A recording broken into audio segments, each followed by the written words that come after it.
विक्रम साहनी, एक नाम जो शहर की व्यापारिक दुनिया में तेजी से चमक रहा था। वह एक सफल बिजनेसमैन था जिसकी कंपनी दिन ब दिन नई ऊंचाइयों को छू रही थी। चमचमाती car, air conditioned office, laptop पर लगातार चलती ईमेल की झंकार और मोबाइल की स्क्रीन पर हर 10 मिनट में कोई मीटिंग अलर्ट, यही उसकी दिनचर्या बन चुकी थी। बाहर से देखने वाले कहते, क्या जीवन है इसका, पैसा, पावर, स्टाइल, सब कुछ है। लेकिन कोई नहीं जानता था कि इस सफलता की दीवारों के पीछे एक थक चुकी आत्मा छुपी थी। विक्रम की आंखों में जो चमक कभी जुनून की हुआ करती थी, अब वो सिर्फ थकान बन चुकी थी। वो भाग रहा था, कुछ पाने के लिए, कुछ बनने के लिए, पर किस दिशा में, ये शायद उसे खुद नहीं पता था। उसके पास समय नहीं था, न पत्नी के लिए, न बेटे के लिए, और सबसे अहम खुद के लिए भी नहीं। उसकी मां, जो ब्यास की संगत से जुड़ी हुई थी, कई बार कहती, बेटा जरा थम कर देख, तू बहुत दूर चला आया है। लेकिन विक्रम मुस्कुराकर टाल देता, मां, ये सब आपके जमाने की बातें हैं। आज अगर नहीं भागा तो पीछे रह जाऊंगा। मां जानती थीं कि बेटे की रफ्तार सिर्फ बाहर की नहीं, भीतर की भी खोखली है। उन्होंने कई बार सत्संग का निमंत्रण दिया, लेकिन विक्रम ने कभी उसे गंभीरता से नहीं लिया। दिन बीतते गए और विक्रम का जीवन बाहर से और सफल होता गया, लेकिन अंदर शरीर ने धीरे धीरे चेतावनी देना शुरू कर दिया। सीने में जलन, सांस चढ़ना, थकावट, लेकिन उसने सबको टाल दिया। टेंशन है, बिजनेस प्रेशर है, कहकर वो दवा खाता रहा, पर असली दवा नामवश को अब भी अनदेखा कर रहा था। और फिर वो दिन आया जिसने सब कुछ बदल दिया। 1 जुलाई की शाम थी। विक्रम देर रात तक एक क्लाइंट मीटिंग में था। घर लौटते वक्त उसे सीने में कुछ अजीब सा लगा, जैसे दिल कसकर जकड़ लिया हो किसी ने। पसीना छूटने लगा, हाथ कांपने लगे। उसने गाड़ी रोकनी चाही, लेकिन तब तक बहुत देर हो चुकी थी। वह सीट पर ही बेहोश हो गया। राहगीरों ने देखा और एम्बुलेंस बुलाकर उसे अस्पताल पहुंचाया। अस्पताल में डॉक्टरों ने तुरंत जांच की। रिपोर्ट्स देखकर वे गंभीर हो गए। परिवार को बुलाया गया। डॉक्टर ने कहा, 90% ब्लॉकेज है, हार्ट लगभग रुक चुका है। अब हम जो कर सकते हैं कर रहे हैं, लेकिन अब सब कुछ ईश्वर के हाथ में है। विक्रम की पत्नी, जो शायद पहली बार उसे इतना असहाय देख रही थी, वहीं जमीन पर बैठ गई। उसका बेटा, 8 साल का नन्हा आरव, बार बार आईसीयू की खिड़की से झांकता, जैसे पूछना चाहता हो, पापा आप आएंगे ना वापस। लेकिन सबसे खास दृश्य किसी ने नहीं देखा, जो बहुत दूर ब्यास में घट रहा था। विक्रम की मां उस समय ब्यास में थीं। उन्हें बेटे की हालत की खबर मिली। किसी और मां के लिए यह खबर सुनते ही वापस दौड़ आना स्वाभाविक होता, लेकिन उन्होंने कुछ और किया। उन्होंने कहा, मैं अभी किसी अस्पताल नहीं जाऊंगी। अगर मालिक ने बुलाया है तो वहीं जवाब दूंगी। मैं यहां रहकर अरदास करूंगी। मेरे मालिक को मेरा बेटा सौंप दिया है, अब वहीं जाने। वो सत्संग भवन के एक कोने में बैठी, आंखें बंद की और नाम जपना शुरू किया। वह अरदास किसी चीख की तरह नहीं थी, वह एक मौन प्रार्थना थी जो आत्मा से निकलकर सीधी मालिक के चरणों तक जा रही थी। उधर आईसीयू में मशीनों की बीप धीमी हो रही थी। नर्सें दौड़ रही थीं, डॉक्टरों के चेहरे तनाव से भरे थे। सीपीआर की तैयारी की जा रही थी, पर तभी कुछ बदला। मशीनों की बीप जो मंद पड़ रही थी, अचानक तेज हो गई। हार्ट रेट जो गिरता जा रहा था, अब ऊपर चढ़ने लगा। ऑक्सीजन लेवल सामान्य हो गया। डॉक्टरों ने हैरानी से मॉनिटर की तरफ देखा। यह मुमकिन नहीं था। दिस इज स्पॉन्टेनियस रिवर्सल, एक डॉक्टर बड़बड़ाया। कुछ चमत्कारी हो रहा है। विक्रम की आंखें खुलीं। वो कुछ देर तक छत की ओर देखता रहा, फिर आंखें मूंद लीं और एक गहरी सांस ली। एक गहरी जीवित सांस। जब डॉक्टरों ने परिवार को बताया कि विक्रम अब संकट से बाहर है, कोई यकीन नहीं कर पा रहा था। लेकिन विक्रम जानता था कि यह सिर्फ डॉक्टरों की कोशिश नहीं थी। उसने कुछ और देखा था, कुछ जो शब्दों से परे था। वो सफेद सुरंग, वो धीमी रोशनी और वो मुस्कुराता चेहरा जिसकी आंखों में करुणा थी और जिसने बिना बोले कहा, अभी तेरा समय नहीं आया। विक्रम ने महसूस किया था कि वो मृत्यु के कगार पर था। उसने देखा कि शरीर छूट रहा था, लेकिन एक छाया ने उसे थामा। वह छाया किसी और की नहीं थी, गुरु की छाया थी। जब विक्रम साहनी ने आईसीयू की छत की ओर देखा था, वहां सफेद रोशनी नहीं थी, लेकिन उसकी आंखों में जो शांति थी वो उस रोशनी से भी ज्यादा चमक रही थी। डॉक्टरों ने उसे सामान्य वार्ड में शिफ्ट कर दिया था। मशीनें हट चुकी थीं, पर उसके दिल की धड़कन अब एक नई लय में चल रही थी, सतनाम की लय।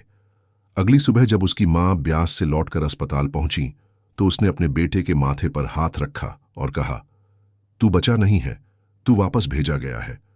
विक्रम ने उनकी आंखों में झांककर सिर्फ इतना कहा, मां, मैंने उन्हें देखा था, सफेद कपड़े में, मुस्कुराते हुए। मैं उनके पास ही जा रहा था, लेकिन उन्होंने लौटा दिया। मां की आंखों से आंसू बहने लगे, लेकिन ये आंसू डर या दुख के नहीं थे। ये उस मां के आंसू थे जिसने मालिक के चरणों में बेटे को सौंप दिया था और मालिक ने उसे छाया से ढककर वापस लौटा दिया था। अस्पताल से छुट्टी मिलने के बाद विक्रम जब अपने घर पहुंचा तो सब कुछ बदल चुका था। वही घर, वही दीवारें, वही परिवार, लेकिन अब उसकी नजर में सब कुछ नया था। वो अब अपने कमरे की खिड़की से बाहर देखता और हर पत्ता, हर हवा का झोंका, हर पक्षी की आवाज को एक अनुभव की तरह लेता, मानो वो सब उसे याद दिला रहे हों कि तुझे दूसरा जीवन मिला है, इस बार इसे व्यर्थ मत जाने देना। कुछ दिन बाद मां ने उसे शांत समय में पूछा, अब क्या सोचा है बेटा? विक्रम ने जवाब नहीं दिया, बस उन्हें एक डायरी थमाई। उसमें लिखा था, अब मैं दौड़ने के लिए नहीं, जीने के लिए जाऊंगा।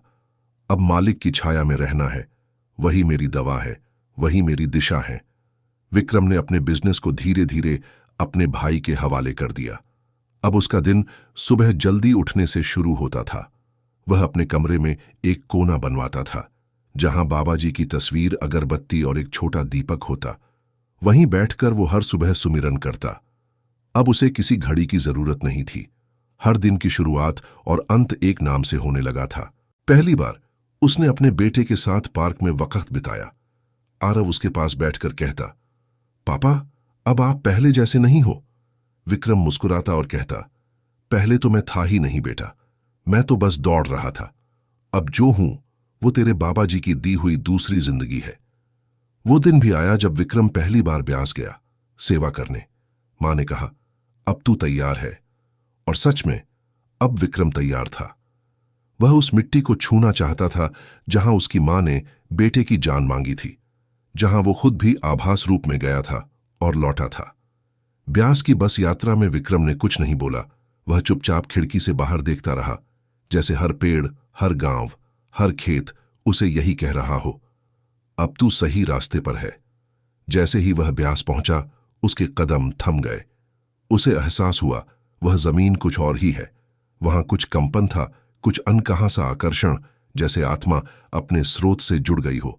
उसने वहां सबसे पहले लंगर सेवा के लिए अपना नाम लिखा। दिन भर बर्तन धोए, फिर फर्श की सफाई की, संगत के जूते संभाले। किसी को नहीं बताया कि वो कौन है। एक बड़ा उद्योगपति, करोड़ों की कंपनी का मालिक, आज वो सिर्फ एक सेवक था। सत्संग में जब वाणी चली, नाम बिनुनर रोगी रे, उसकी आंखें फिर नम हो गईं। वही वाणी जिसने एक शराबी पिता को बदला था, वही वाणी अब उसके हृदय को और गहराई से स्पर्श कर रही थी। उसका सिर नीचे झुक गया और हाथ फोल्डेड हो गए। वो अब सिर्फ गुरु की छाया का एक अंश बनना चाहता था। लौटकर विक्रम ने एक और बड़ा फैसला लिया। वह अपने घर के एक हिस्से को सत्संग केंद्र बनाएगा। उसने एक छोटा हॉल बनवाया, जहां हर सप्ताह संगत होती। कोई भजन गाता, कोई वाणी पढ़ता, और विक्रम बस पीछे बैठकर सुनता। हर शब्द उसके जीवन की कहानी जैसा लगता। धीरे धीरे लोग उसकी कहानी जानने लगे। एक बार एक नौजवान उसके पास आया और बोला, सर, मैं डिप्रेशन में हूं, मेरी जिंदगी बिखर गई है। विक्रम ने उसका हाथ पकड़कर कहा, जब सब कुछ बिखर जाए तब मालिक की झोली फैलाओ। तुम्हें कुछ मांगना नहीं पड़ेगा, वो खुद तुम्हें संभाल लेंगे। अब वो स्कूलों, कॉलेजों और कार्यशालाओं में बुलाया जाने लगा। लोग कहते, इस आदमी ने मौत को देखा है, और गुरु को भी। वो मंच पर खड़ा होता और कहता, मैं वो हूं जिसे जब मौत ने पकड़ा तो गुरु ने छुड़ा दिया। मेरे पास अब कोई सिद्धांत नहीं, सिर्फ अनुभव है, और मेरा अनुभव कहता है, मालिक की छाया में छिपो, वहां हर तूफान रुक जाता है। उसकी पत्नी, जो कभी व्यस्तता से उपेक्षित थी, अब उसकी सबसे बड़ी संगत बन गई। दोनों हर महीने ब्यास जाते, साथ में सेवा करते और साथ में नाम जपते।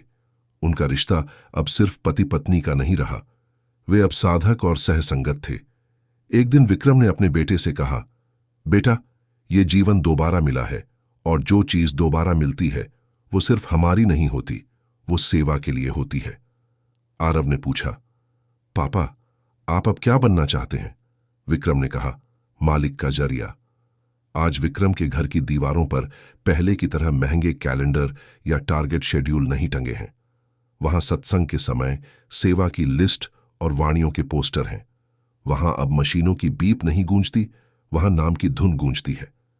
इस साखी की सबसे गहरी सीख यही है, मौत कभी चेतावनी देकर नहीं आती, लेकिन मालिक का नाम हमें हमेशा तैयार रखता है। जब जीवन एक झटके में छिन सकता है, तो क्यों न हर पल को ऐसे जिएं जैसे वह मालिक की दी हुई आखिरी सांस हो। विक्रम आज भी कहता है, मैं जिंदा इसलिए हूं क्योंकि गुरु ने मुझे छाया दी, और अब जब तक सांस चलेगी, हर सांस में बस उन्हीं का नाम रहेगा। विक्रम अब वही व्यक्ति नहीं था जो कभी अपना परिचय बिजनेस कार्ड से देता था। अब उसका परिचय सेवा और समर्पण था। एक ऐसा इंसान जिसे खुद के जीवन की कीमत तब समझ में आई जब उसने उसे खोते खोते बचा लिया। लेकिन विक्रम की इस नई यात्रा की खास बात यह थी कि उसने अपने इस अनुभव को सिर्फ निजी नहीं रखा। उसने इसे एक उद्देश्य बना दिया ताकि उसका पुनर्जन्म किसी और की नई शुरुआत बन सके। अब हर सप्ताह विक्रम के घर पर होने वाले सत्संग में भीड़ बढ़ने लगी थी। वह कमरा जो कभी सिर्फ एक हॉल था, अब लोगों के लिए प्रेरणा का तीर्थ बन चुका था। कोई आत्महत्या का विचार लेकर आता, कोई बुरी आदतों से तंग आकर, कोई जीवन से निराश होकर, लेकिन हर कोई कुछ लेकर लौटता। उम्मीद, शांति और गुरु की रहमत का एहसास। विक्रम अब सिर्फ सत्संग करवाता नहीं था, वह जीवन में उतरे शब्दों को जीता था।